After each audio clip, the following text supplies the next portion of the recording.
Squiggler mates, welcome to part 4.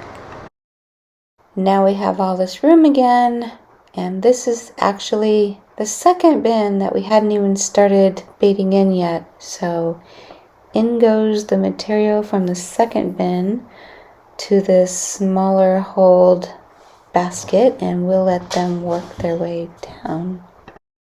Okay, look, whoever wants to come over, start coming over.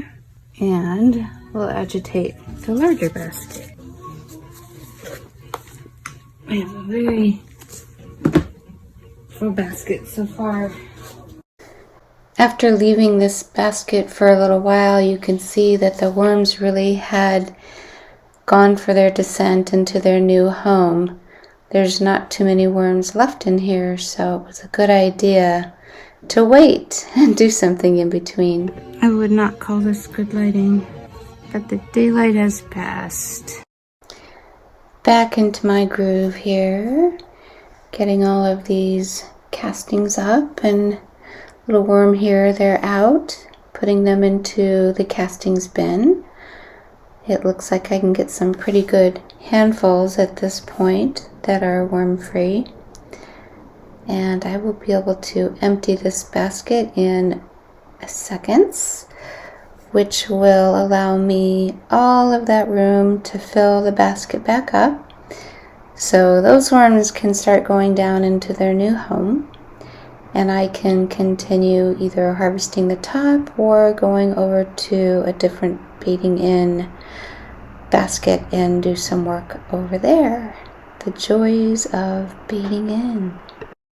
This particular baiting in project was because I started a lot of farms at the same time with all of that pre-composting project material that I did dilute with regular shredded cardboard.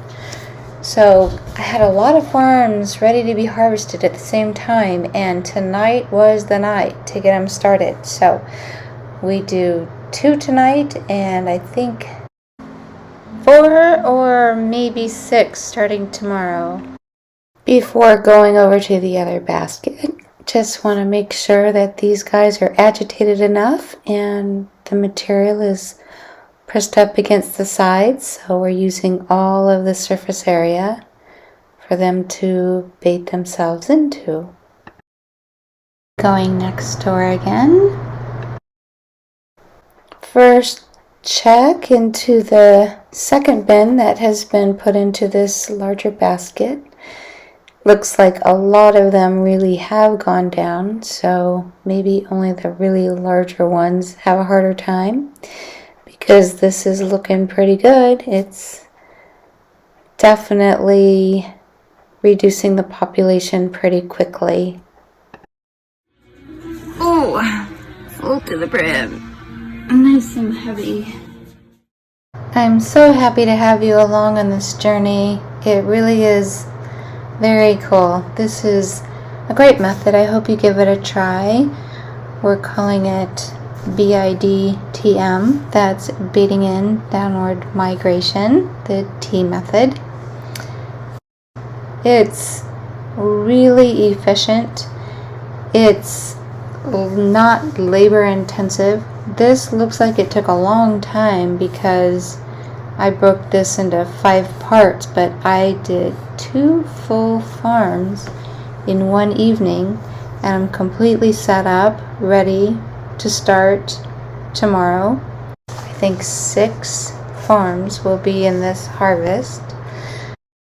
So glad to have you here. Wish I didn't have to speed all of this up, because I swear every handful is just really fun. It kind of takes you away. I will be adding these videos to a new playlist, BIDTM Baiting In Resets. So this will be kind of a little bit more defined, showing the different ways, lots of different ways that you can use baiting in. So tonight we did one pretty wet farm and one that wasn't as wet. So you can see the little worms and how they went in even through wet material. You can see where I began to be obsessed and I lost my focus, and I probably spent a lot more time less efficiently than if I would have rotated from basket to basket that I had a great opportunity to do.